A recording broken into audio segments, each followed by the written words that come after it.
వీక్షకులందరికీ నమస్కారం. అందరికీ కూడా నూతన తెలుగు సంవత్సరాది శ్రీ విశ్వావసు నామ సంవత్సర ఉగాది శుభాకాంక్షలు. ఈ సంవత్సరం సింహరాశి వారికి ఏ విధమైనటువంటి ఫలితాలు కలగబోతున్నాయి అనేటువంటి విషయాన్ని ఈ వీడియో ద్వారా క్లుప్తంగా తెలుసుకునేటువంటి ప్రయత్నం చేద్దాం. ముఖ్యంగా ఈ సంవత్సరంలో సింహరాశి వారికి ఆదాయం 11, వ్యయం 11, రాజ్యపూజ్యం 3, అవమానం 6. అలాగే ఈ సంవత్సరంలో గురుడు మే నెల 15వ తారీఖు వరకు 10వ ఇంట సువర్ణమూర్తి, తదుపరి 11వ ఇంట లోహమూర్తిగా సంచారం చేయబోతూ ఉన్నారు. శనేశ్వరుడు ఈ సంవత్సరం అంతా కూడా 8వ స్థానమందు తామ్రమూర్తిగా సంచరించబోతూ ఉన్నారు.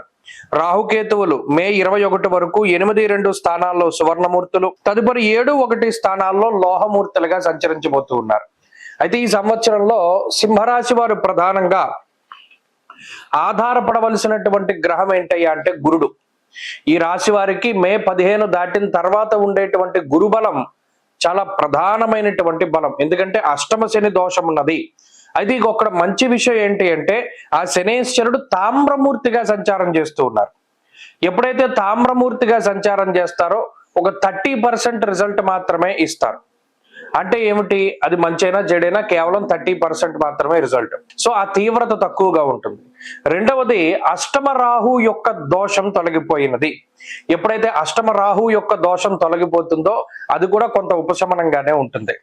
సప్తమంలోకి రాహు రావడం, ఆ రాహువుకు మూర్తిత్వం కూడా లోహమూర్తే కాబట్టి చాలా తక్కువ స్థాయిలోనే వాళ్ళు ఫలితాన్ని ఇవ్వబోతున్నారు. కాబట్టి సింహరాశి వారికి ఈ సంవత్సరం మిశ్రమంగానే గోచరిస్తూ ఉన్నది. ప్రధానంగా గురుబలం పెరగడం. ఎందుకంటే గతంలో సంవత్సరం మొత్తం దశమంలో గురుడు సువర్ణమూర్తి. చాలా మంది అనుకుంటారు, పొరబడేటువంటి విషయం ఏంటంటే దశమంలో గురుడు గోచారంలో యోగిస్తారు అని. యోగించరు.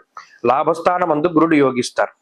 దీనివల్ల ఏమవుతుంది, ప్రత్యేకించి మనం చూస్తే మఖా నక్షత్ర జాతకులకి ఈ సంవత్సరం కందాయ ఫలం చాలా అద్భుతంగా ఉంది. 3 1 3 బేసి సంఖ్యలు అవడం వల్ల ఈ సంవత్సరం మొత్తం మఖా నక్షత్రం వాళ్ళకి చాలా అద్భుతంగా గోచరిస్తూ ఉన్నది. పుబ్బా నక్షత్ర జాతకులకి 4 2 4 అన్ని సరి సంఖ్యలు కాబట్టి సామాన్యంగా వెళుతుంది. ఈ సంవత్సరంలో అంత ఇబ్బందులు ఉండవు, అంత ఇది ఉండదు.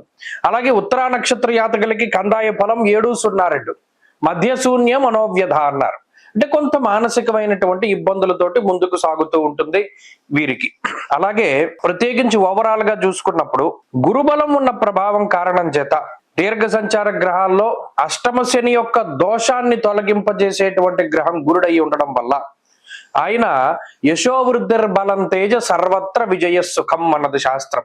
లాభస్థానమందు గురుడికి చాలా యోగ్యమైనటువంటి ఫలితాన్ని చెప్పారు. ఎందుకంటే అది ఉపజయ స్థానం కదా, అందులోనూ లాభస్థాన స్థిత గురుడు ఇచ్చేటువంటి శుభ ఫలితం ఇంకో గ్రహం ఏది ఇవ్వలేదు. అందువల్ల యశోవృద్ధిర్ బలం తేజ, బలం ఒక గొప్ప ధైర్యాన్ని గొప్ప బలాన్ని ఇస్తారు. యశస్సు అనగా కీర్తి ప్రతిష్టలు. అంటే లాభస్థానమందు గురుడు ఏం చేస్తారయ్యా అంటే మీ యొక్క కీర్తిని దశ దిశలా వ్యాపింపజేస్తాడు ఆయన.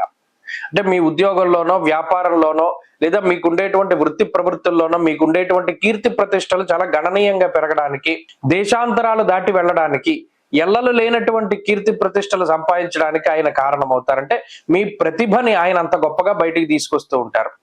అలాగే సర్వత్ర విజయ సుఖం, తేజస్సు, బలం తేజ అన్నారు కదా. తేజస్సు అనగా ఇక్కడ కూడా ఏంటి అంటే చక్కగా వర్చస్సు పెరుగుతూ ఉంటుంది, రూప సౌందర్యం పెరుగుతూ ఉంటుంది, అలాగే ఆనందదాయకమైనటువంటి వాతావరణం ఉంటుంది. సర్వత్రా విజయాన్ని ఇస్తారు. లాభస్థానమందు గురుడు ఎక్కడికి వెళ్ళినా విజయాన్ని ఇస్తారు. అలాగే ఈ గ్రహస్థితి ఇంకా అనేక రకాలైనటువంటి ప్రతిబంధకాలు తొలగిపోవడానికి ఉపయోగపడుతుంది. ప్రత్యేకించి శుభ కార్యక్రమాలు, అలాగే సంతాన సంబంధమైనటువంటి ప్రతిబంధకాలు, యజ్ఞయాగాది క్రతువులు జయనిచ్చేలా చేస్తారు. దైవ దర్శనాలు, తీర్థయాత్రలు, శుభ కార్యక్రమాలు, ధార్మిక కార్యక్రమాలు, పుణ్యనది స్నానాలు ఆచరించడానికి గురుడు ప్రత్యేకించి ఉపయోగపడుతూ ఉంటారు. గతంలో నష్టపోయినటువంటి ద్రవ్యాలని, ధనాన్ని, అవకాశాలని తిరిగి సంపాదించుకోవడానికి గురుడు గొప్పగా ఉపయోగపడతారు. చక్కగా ఈ గురుడిచ్చేటువంటి ఫలితాలను గనక చూసుకుంటూ వెళితే ఇక అన్ని మంచిగానే ఉంటాయి.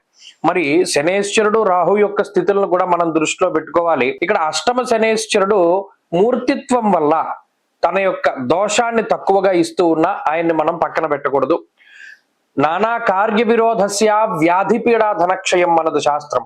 ప్రత్యేకించి ఆరోగ్యం పట్ల శ్రద్ధ వహించాలి.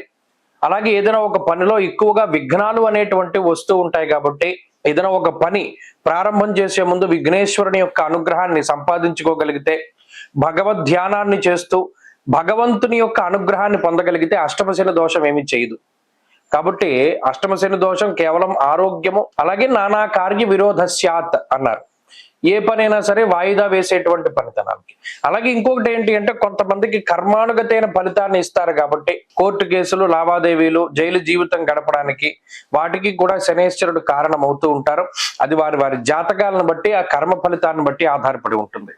ఇక రాహు గ్రహం సప్తమ స్థానంలోకి రావడం వల్ల సర్వధాన్య ఫలం స్వల్పం గమనాగమనం యథ, అంటే ఎంత కష్టపడ్డా కూడా ఫలితం కొంత తక్కువగా ఉంటుంది. అనవసరమైనటువంటి ప్రయాణాలు ఎక్కువ చేస్తారు. విదేశాలకి వెళ్ళాలి, అక్కడ స్థిరపడాలి అనుకునేటువంటి వారు ఆ ప్రయత్నాన్ని విరమించుకుంటారు. వారికి అంత అవకాశాలు ఉండవు. ఇప్పటికే విదేశాల్లో ఉన్నటువంటి వారు ఇక్కడికే వచ్చి స్థిర నివాసాన్ని ఏర్పాటు చేసుకుంటారు. ఇటువంటి వాటి అన్నిటికీ రాహు ఎక్కువగా అవకాశాన్ని కల్పిస్తారు. కాబట్టి ఇది చూచాయిగా ఈ సంవత్సరం మొత్తం కలిగేటువంటి ఫలితాలు. మరి ఈ సంవత్సరంలో ఏ భగవంతుడిని మనం పట్టుకోవాలి, ఎవరిని ఆరాధన చేయాలి, ఏ మంత్రాన్ని పట్టుకోవాలి, పట్టుకుంటే మంచిగా ఉంటుంది అంటే పరమేశ్వరుడి యొక్క ఆరాధన. అష్టమూర్తి తత్వంలో ఉన్నటువంటి శివుడిని ఎలా ఆరాధించినా, సూర్యుడిగా ఆరాధించినా, చంద్రుడిగా ఆరాధించినా, ఎలా ఆరాధించినా సరే ఆయన పలుకుతాడు. ఈశ్వరారాధన చాలా ముఖ్యము. అలాగే ప్రతి మాస శివరాత్రికి ఖచ్చితంగా అభిషేకం చేసుకోవడం, వీలున్నప్పుడు ఆరుద్ర నక్షత్రం రోజున అభిషేకం చేసుకోవడం చాలా మంచిది. అలాగే ఈ సంవత్సరంలో అనుకూలమైనటువంటి వారాలు గురువారాలు, అదృష్ట వర్ణము పసుపు, అదృష్ట సంఖ్య 4. స్వస్తి. షేర్ చేయండి, లైక్ చేయండి, సబ్స్క్రైబ్ చేయండి. మరిన్ని వీడియోల కోసం బెల్ సింబల్ పై క్లిక్ చేయండి.